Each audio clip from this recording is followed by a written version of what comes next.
Welcome to HR Voices, a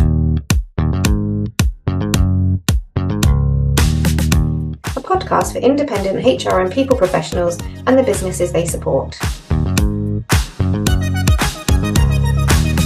HR Voices is brought to you by the expert team at HR Independence Limited.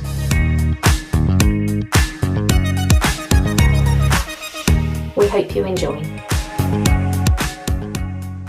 Hello, welcome to another episode of HR Voices podcast. I am your host, Mary Asante, and with me here today is the fantastic Kelly Matcham. Hi, Kelly. Hi, Mary. Thank you for having me. It's my first podcast. Excellent. And we are delighted for you to have chosen to come to us for your first ever guest podcast appearance. So we absolutely delighted. Kelly is from a company called Pink Spaghetti, Mole Valley, Epsom and Dorking. And she's a virtual assistant. So I would to hand over to Kelly for her to introduce herself a bit, because we will be talking about how engaging a virtual assistant as a VA can help HR consultants or businesses succeed in growing their business. Welcome once again, Kelly, and tell us a bit about yourself. Thank you. I've been a virtual assistant for about 2.5 years now, and 18 months of those has been running my own business. We are part of an amazing franchise of more than 50 of us across the UK. We specialise in helping small and medium-sized businesses on such a range of business support tasks, and wider than you could ever imagine, and really allowing those businesses to further grow and taking either the mundane or a range of tasks away from them. I've got a team of, well, there's myself plus 2 now as well, so with a different range of skills and higher capacity. Yeah, before that, I was in publishing for 20 years with some HR experience thrown in. Excellent. With virtual assistant, why would anyone need or engage a virtual assistant? So firstly, I've decided I don't like the term virtual assistant. That actually, I think it's almost too wide and a bit of a scary, what does that mean and how does that apply to me? I think instead, just think about all the hats you have to wear as a business owner. And that's any industry, isn't it? The moment you become a business owner, you are an accountant and a marketeer and a solicitor sometimes, all of these things.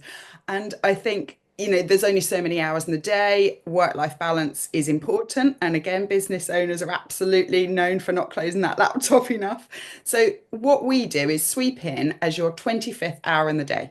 So we will help with so many different tasks that suit your business, essentially. We can talk more in depth as we go through this about the kind of tasks, but they're so far wide-reaching and will be bespoke to your business as well. Excellent. So I do a concept of the 25th of the day, because you are right, as a business owner, there is not enough hours, or there are not enough hours in the day for you to do everything that you need to do. And prioritization is key. But even with that, you will still find that, especially as your business is growing, you are still struggling to really do everything that you need to do. So the concept of having a helping hand who can come in and support you across a variety of tasks and to free you up to really focus on what's important to you, I think is definitely amazing and worth it. Brilliant. Yeah, I think we're absolutely an extension of your business as well. We truly, passionately are behind our clients. We are part of them. The moment we have different Chrome profiles per client, the moment we're in your Chrome profile, we are yours, wearing whatever hat you need us to wear, supporting you in whatever way you need the support. Usually as well, the benefits, as do yourselves, of outsourcing is often we're able to scale for you as well, or take on one-off projects and things like that. It really can make a huge difference, both regularly, but also sometimes those pinch moments when you just need another pair of hands.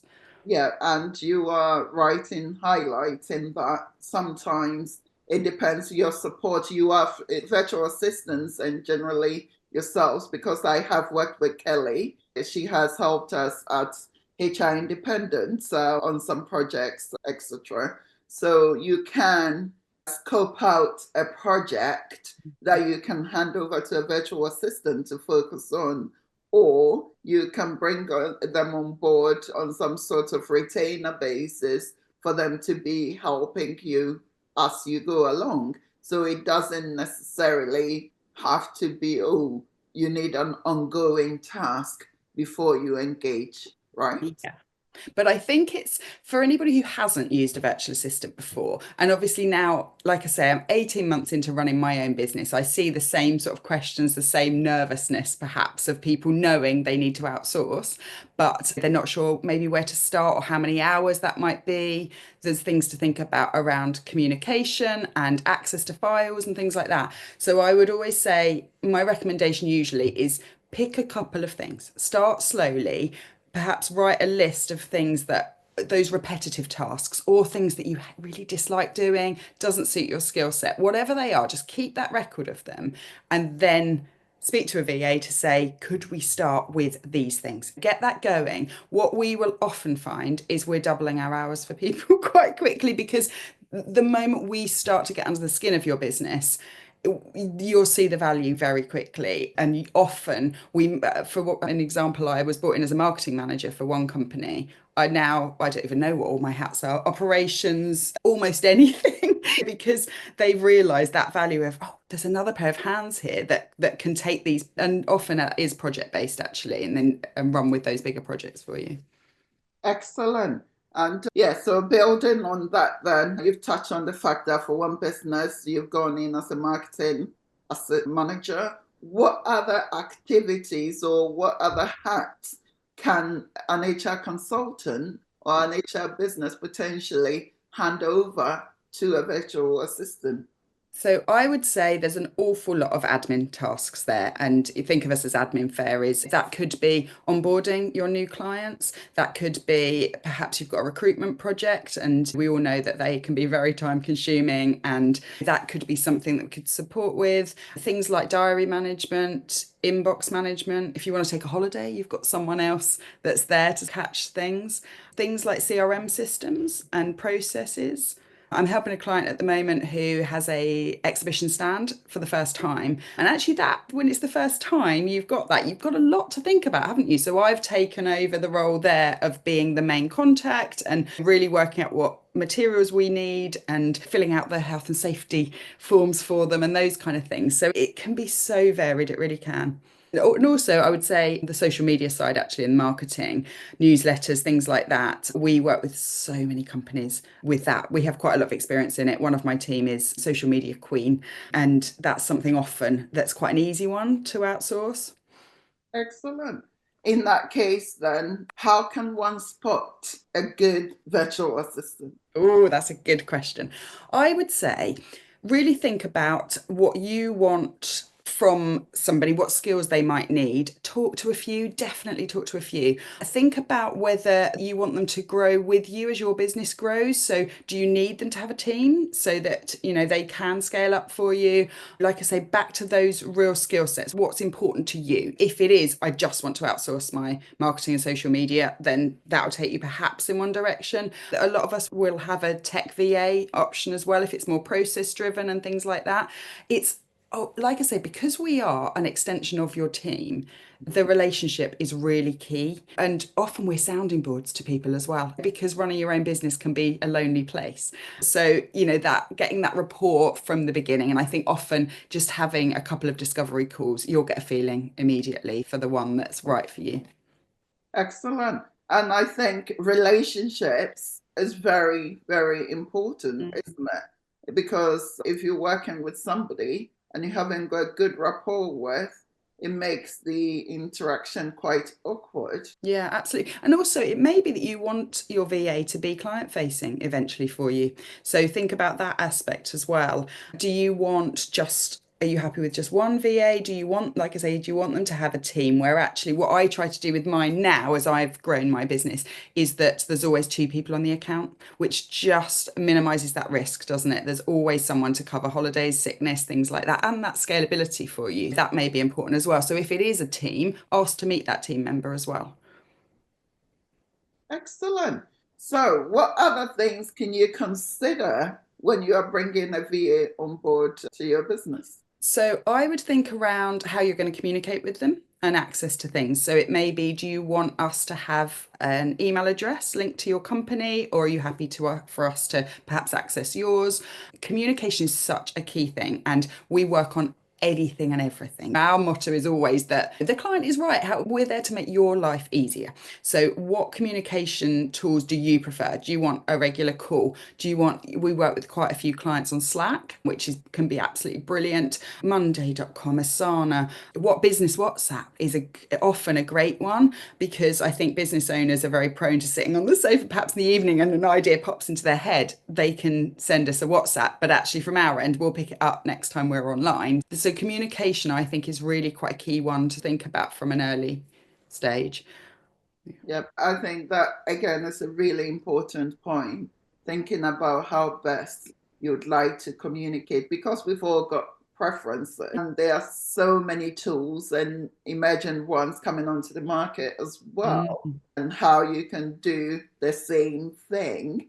And so once you find one that works for you as a business owner, I guess one of the aspects from your point of view is the flexibility to work with them and to try and fit around the way they operate and what systems and processes they have got in place. Yeah, definitely. I would say as well, the more clients that we have, and the more training we're doing, because being part of a franchise means that we're having constant training, constant communication with the other franchisees across the country, all who are you imagine the learning that's happening there on often the new tools that are available.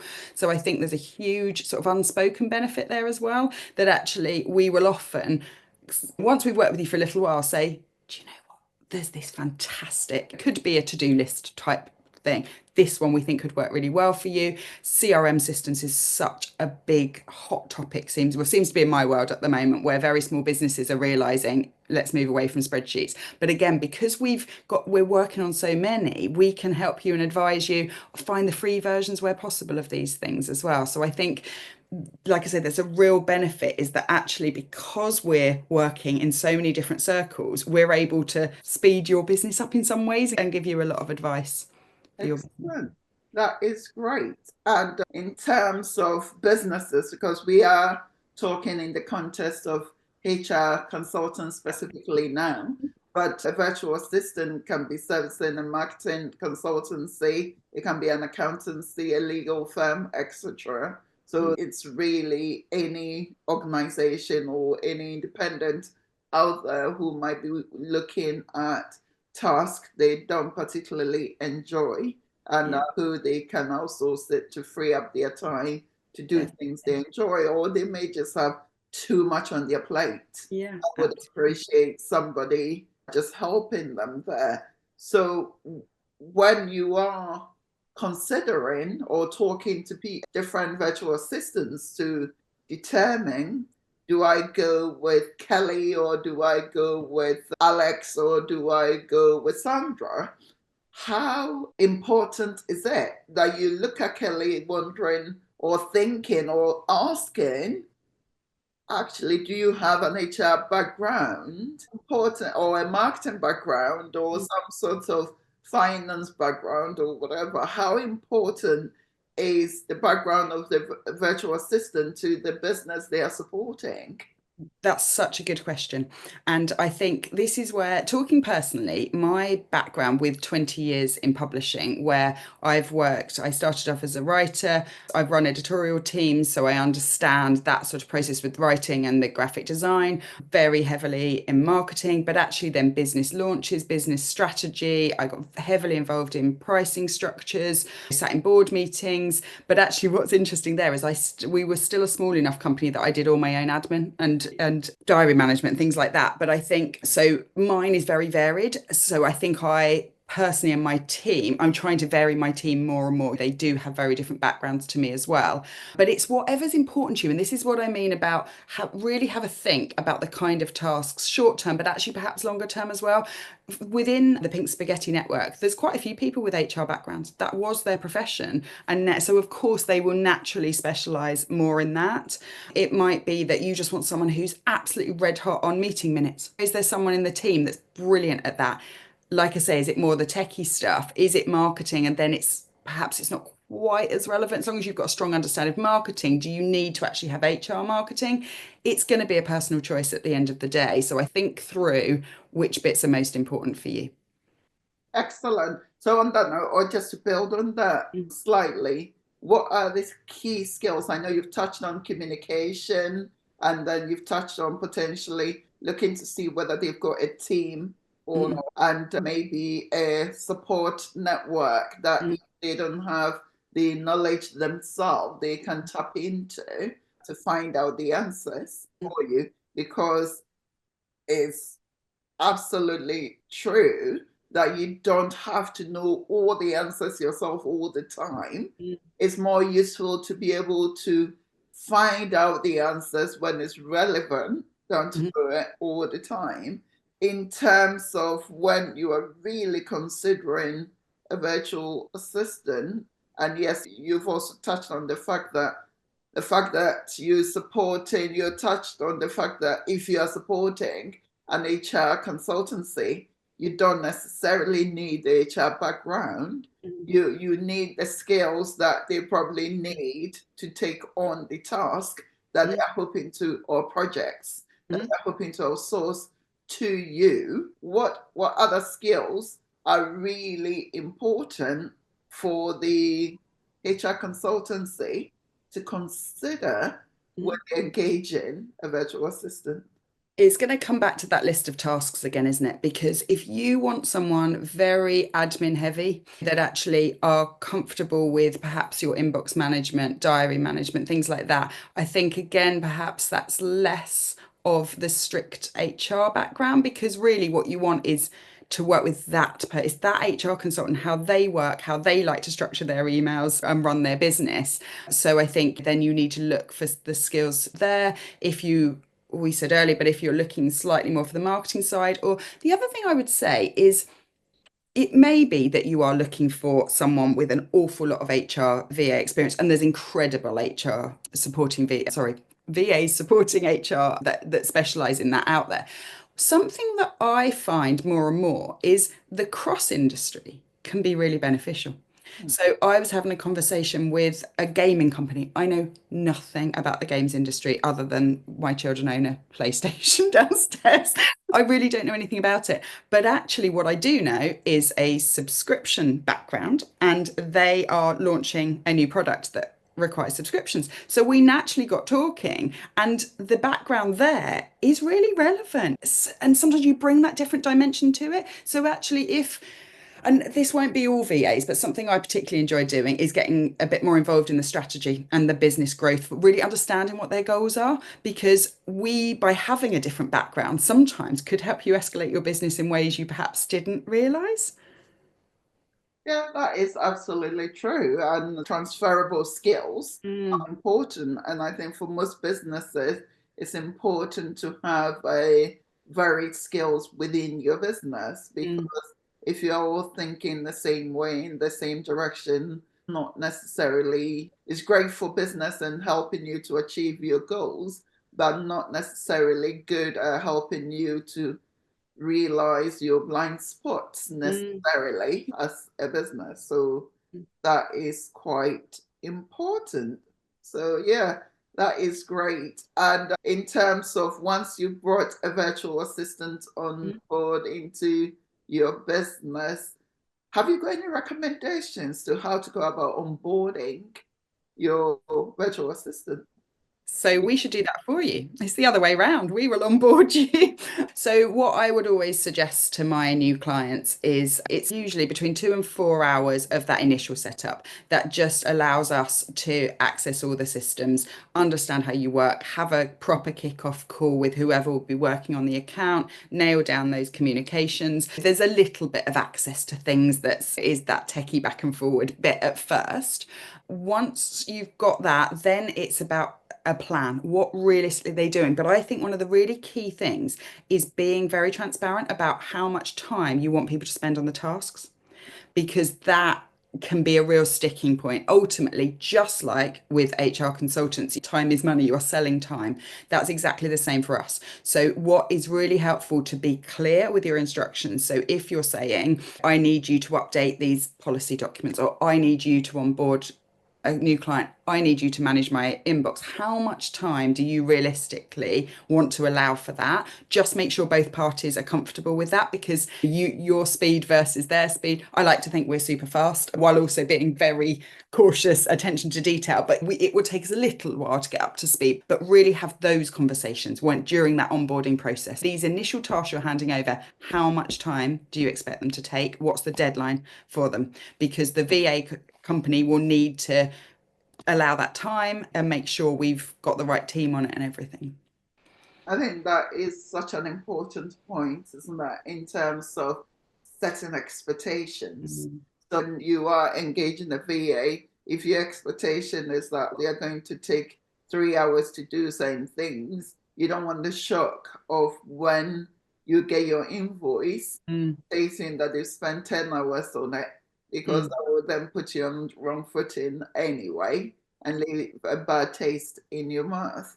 And I guess part of the communication, and I would expect that a VA, if, let's say, for instance, it's been agreed up front that you are going to spend an estimated 5 hours on a task, and you are getting close to the 5 hours, but your task is not quite finished, you would inform the consultant that, hey, I know you said to allow 5 hours on this, but this is where I am. And actually, there's a lot more here than we probably both anticipated or realized from the start. So I'm going to need an extra hour or two, right?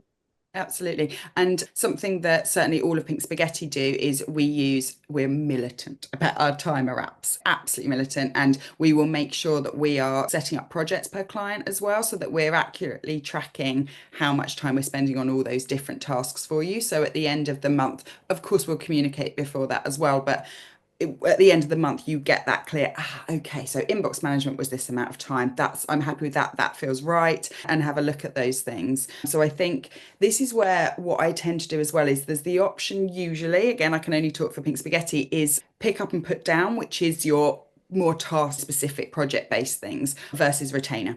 And again, I'm sure this is very similar with the HR world for offering these kind of services. But what I like to do more and more is I will try to work with a client for 3 months, and I will assign a certain amount of hours that we think between us they're comfortable with and that makes sense for the task for the first 3 months, just without signing any contracts, just to make sure the working relationship is good, that we're achieving the work in the right time. That I don't forget the other thing, because we are running our businesses. If be conscientious. If you're saying, yes, I need 5 hours of you next week, please deliver the work for us to do it. But so those 3 months, I would suggest, is that bedding in period. And then it makes sense to move on to a retainer once you're more comfortable with those hours. And it just means they're then protected. They're absolutely protected, because by that point, from both parties, hopefully the HR consultant then is saying, wow, this is so valuable. I can't live without this. That's the aim. I can't live without you. You just want a little bit of notice period either side, and set those hours so they are absolutely protected. And then your pick up and put down is above that. So I will always prioritize retainer clients. And then of course, we'll try to do the pick up and put down, whether it's ad hoc projects for those same clients that need more, or other clients coming and going. Yeah, I think you're right there in terms of looking at things through both lenses, right? The lens of the VA business and also the HR consultancy in this case, where you are hoping to engage the VA for a specific project or for a specific task or time or whatever that might look like, and to help the VA organization to be able to manage their time and resources effectively.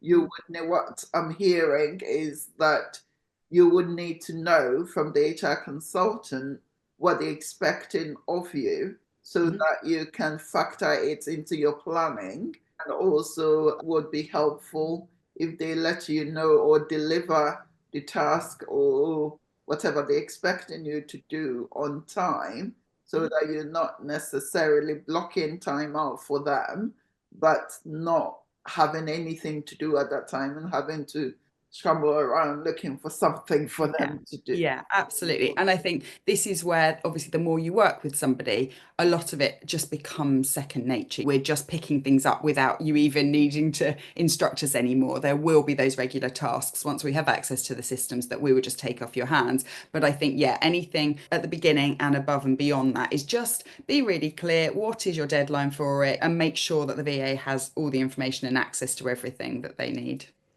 Excellent. Great stuff. Really interesting conversation here, Kelly, around how you can engage a virtual assistant effectively to help you grow your business. And so we normally like to end our conversations with top 3 tips for our audience. So for anyone listening to say, okay, you've piqued my interest here, what are your top 3 tips for them? Okay, so number 1 is start by writing that list of repetitive tasks and tasks you don't like. Just sit with that for a while as step number 1. I would say the next thing is you've got to find the right fit for you, like we talked about. I know it's a bit time consuming on your end, but just make sure you are comfortable with them. So have your list of questions ready and pick 3 or 4, perhaps different types as well. Is it important that local to you versus, or do you want them entirely remote? But have those conversations with a few different VAs. And then the next thing I would say is start slowly, because otherwise it can be overwhelming. Just start slowly with perhaps 2 hours a week, 3 hours a week, and make sure you're comfortable with those clear tasks and get going at that point. Excellent. Thank you very much for your time, Kelly. It's been a useful and informative episode. And if you've enjoyed listening to us today, would love to hear from you at HR Voices at hrindependent.co.uk. So if you've got any specific topics that you'd like us to discuss, again, get in touch and we'll be able to cover it for you.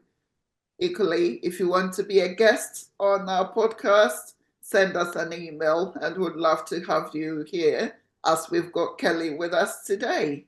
Now, thank you. Take care and see you soon. Thank you so much.